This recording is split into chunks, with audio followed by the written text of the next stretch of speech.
The last person to hear Faith Hedgepeth's voice was Faith herself.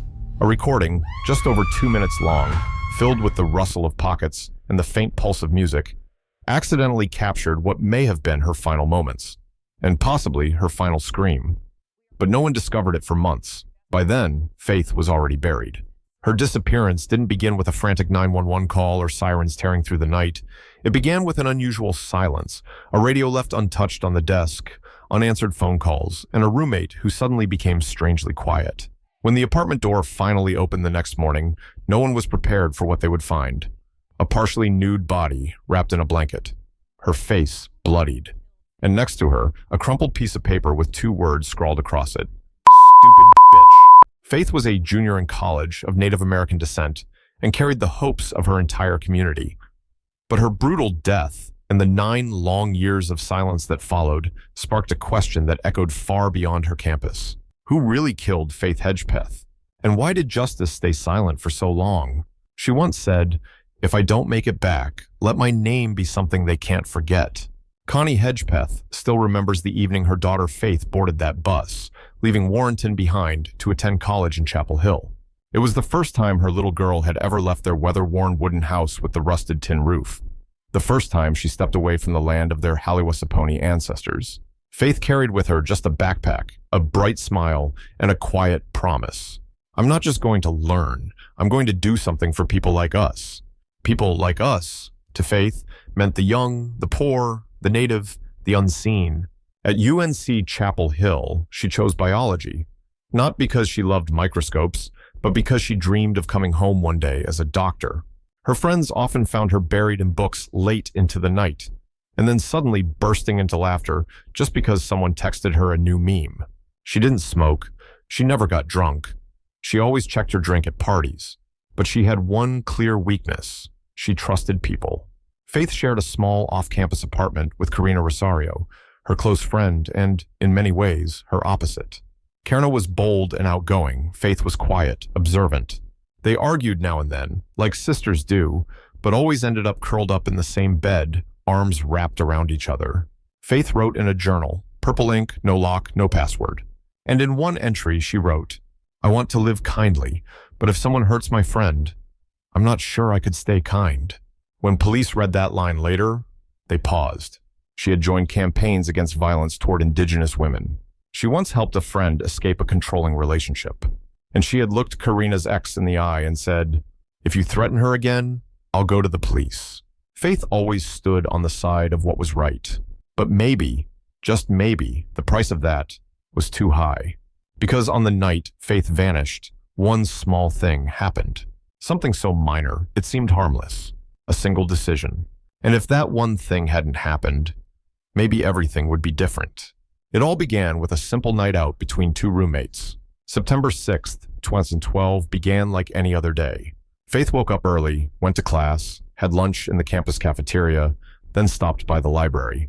No one remembers exactly what she wore that day, but we know she was there. Her student ID was scanned. She returned to the apartment around 7 p.m. Karina Rosario was lying on the couch, eyes glued to her phone. They didn't talk much, but that night, they made a familiar decision. They were going out. Just another Thursday. Chapel Hill isn't known for nightlife, but there were a few regular college hangouts, and the Thrill was one of them. Faith wore a simple black dress, her hair loose to her shoulders. A witness recalled her laughing as she waited in line at the door. Around 1:30 a.m., a security camera outside captured Karina standing next to Faith.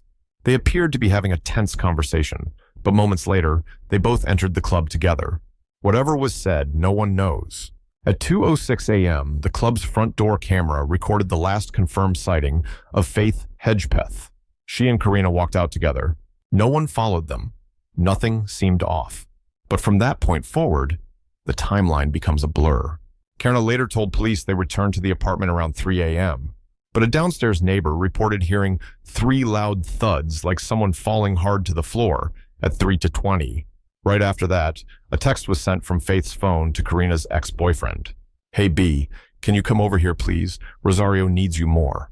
You know, please let her know you care." Minutes later, a correction was sent, just one word, then, as if the sender was anxious or rushed. At 4:16 a.m., the recipient replied, "Who is this?" But Faith never answered. And then comes the strangest part. At 4:25 a.m., Karina left the apartment to go stay with her boyfriend. She later told police Faith was still there, sleeping in her room. The door, she admitted, was left unlocked. Not unusual for students. But that small detail left a fatal crack in the door. Someone could have walked in, and no one would have known. The next morning, around 11 a.m., Karina returned with a friend. The door was still ajar. No answer when they called out.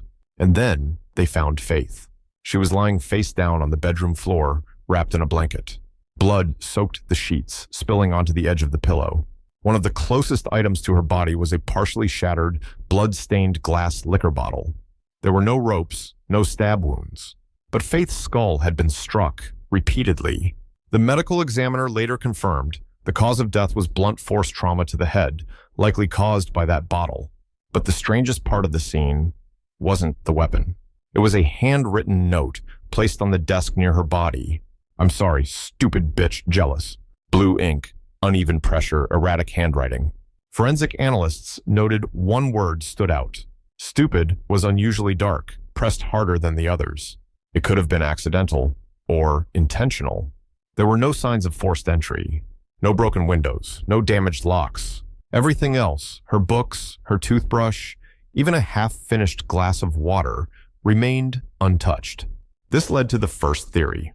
The killer was someone she knew, or at least someone she didn't fear. But then came the most puzzling discovery. Male DNA was found throughout the room, on the bottle, on Faith's body, even on the waistband of her shirt, which had been partially removed. Police tested every known friend, boyfriend, or associate. All were ruled out, including Eric Takoy-Jones, Karina's ex, who had a history of violence. His DNA didn't match. Near Faith's body, they also found her purse. Inside, her phone. And that's when investigators discovered something chilling. A 2-minute audio recording captured by accident at 1:23 a.m. At first, police assumed it was just ambient club noise. But when they ran digital audio analysis, they heard voices, arguing. A man, a woman, and a sound that might have been a scream. One distorted phrase buried beneath the music. "I think she's dying." "Do it anyway." Police later downplayed the tape, citing questionable metadata timestamps. But for Faith's family, the recording was heartbreaking. Because even if it couldn't be used in court, to them, it was proof. Faith Hedgepeth had cried out for help, and no one heard her. From the very beginning, police focused closely on Karina Rosario, the roommate and the last known person to see Faith alive. Karina claimed that after leaving the club around 2 a.m., the two returned home. She said Faith seemed upset about something, but didn't go into detail. Then, at around 4:25 a.m., Karina left the apartment to stay at her boyfriend's, leaving Faith alone. According to her, Faith was asleep. Everything seemed normal. But that story didn't line up with the data investigators uncovered. First, there was the text sent to Karina's ex-boyfriend at 3:40 a.m. A message that sounded like Faith was pleading for him to come help Karina. So if Faith was asleep, who sent the text? Or did Karina send it herself? Second, police discovered that Karina had tried to delete parts of her call log from that night. When they recovered it, one short call stood out, placed at 3:58 a.m. to an unknown number, a call she never mentioned. Third, since the apartment door had been left unlocked, it was entirely possible someone could have entered without being noticed. But neighbors reported no sounds of a door opening or closing after 3:30, which led investigators to two chilling possibilities. Either the killer was already inside the apartment before Karina left, unseen by Faith, or someone considered a secondary witness knew more than they were saying. Faith's family has never accused anyone. But in one interview, her father said, "I'm not saying someone's guilty, but I believe someone knows the truth, and they're still keeping it to themselves." For years, police kept most of the case sealed. The crime scene details, the DNA matches, the audio recording, all under wraps. Nearly a decade passed, and all the public had were rumors, theories, and heartbreak. Everyone from club patrons that night to Faith's friends and classmates were questioned and cleared. No charges, no breakthroughs. Until 2016. That year, a glimmer of hope emerged through science. A company called Parabon Nanolabs was brought in, using cutting-edge DNA technology to create a suspect profile, without ever knowing the suspect's name. It was called snapshot DNA phenotyping, a method that could predict a person's physical appearance, skin tone, eye color, facial structure, based on genetic material alone. And from that, a ghostly face began to take shape. No name, no age, but unmistakably real. According to the profile, the suspect was male, likely of Latino or Native American descent, with medium brown skin, dark hair, dark eyes, and no freckles. The analysis even included estimations of facial symmetry, nose structure, and jawline. It wasn't exact, but it was enough to confirm one thing. Whoever killed Faith wasn't a stranger off the street. They were close by. The results sent a ripple through UNC's student body. Whispers circled campus. Who looks like that? Some students stopped going to the thrill. Others began revisiting old photos from parties Faith had attended. But just as quickly as the buzz began, it faded. The composite sketch wasn't a name. It wasn't a database match. Police repeated the same refrain. We haven't ruled anyone out, but we're not ready to make an arrest. Then, in 2018, a new lead surfaced, an anonymous tip. The person claimed Faith had confided in them. She said someone was following her, but no one believed her. The tipster even named a man, someone who had briefly dated Faith and who looked eerily similar to the DNA sketch. But when police tracked him down, he had moved out of North Carolina 2 years earlier, and his DNA, no match. Another dead end. That same year, investigators quietly admitted something in an internal report. It is highly likely the killer interacted with Faith on the night of her death, possibly inside the apartment, and may still be living free. Faith's family continued holding memorials every year, each one a prayer, each one a question still unanswered. And then, in 2021, something no one expected. A forgotten DNA sample. Ignored for nearly 9 years. Suddenly, it matched. A name surfaced. Someone who had never been a suspect. Someone no one thought was involved. And that person had sent Faith a message on the very night she was murdered. On September 16th, 2021, nearly 9 years after Faith Hedgepeth was murdered, police made a shocking announcement. An arrest had been made. His name, Miguel Salguero-Olivares, 27 years old, Latino heritage. Not a former boyfriend, not a classmate, not even someone previously listed as a person of interest. So why was he arrested? The answer lay in a single piece of DNA, one that had sat, unidentified, in storage for almost a decade. In 2021, Salguero-Olivares was pulled over for a minor traffic violation. As part of routine processing, his DNA was collected. When it was uploaded into the system, the alert came instantly. His DNA matched the samples collected from the crime scene. Investigators immediately re-reviewed the entire case. And what they found was stunning. Salguero had never once been mentioned in any official interview. He had no known connection to Faith, no relationship, no shared classes, no mutual photos or messages. But there was one strange detail. Faith's phone had logged his number once, under a different name. When arrested, Salguero didn't confess. He didn't deny it either.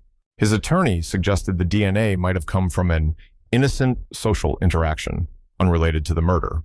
But the prosecution pushed back hard. Salguero's DNA wasn't found in just one place.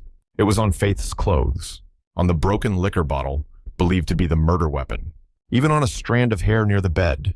The question immediately followed. How does someone leave DNA in so many places and never once get investigated?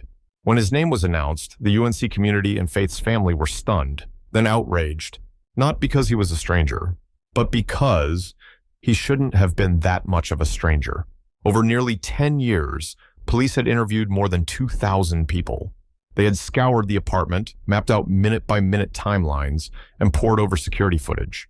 But never once did they ask about Miguel Salguero-Olivares. No one mentioned him.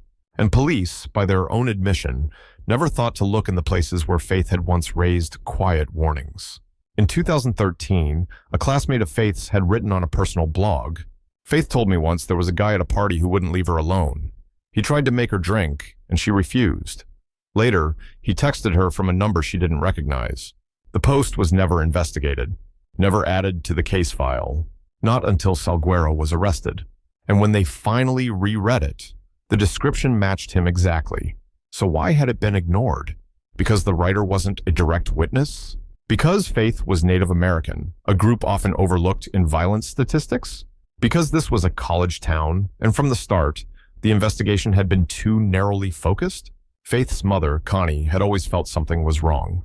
That police had spent too much time chasing the familiar, boyfriends, roommates, and not enough listening to the quieter, less obvious clues. At a 2022 memorial, one activist asked bluntly, if a white girl had gone missing in downtown Chapel Hill, would it have taken 9 years to look in the right direction? No one had an answer. But the question hit something deeper than just this case. It pointed to a bigger truth. When people without social power speak up, the system often doesn't listen. Police insisted they had done everything they could under the circumstances. But for Faith's family, the cost was clear. A decade of grief. A decade without justice.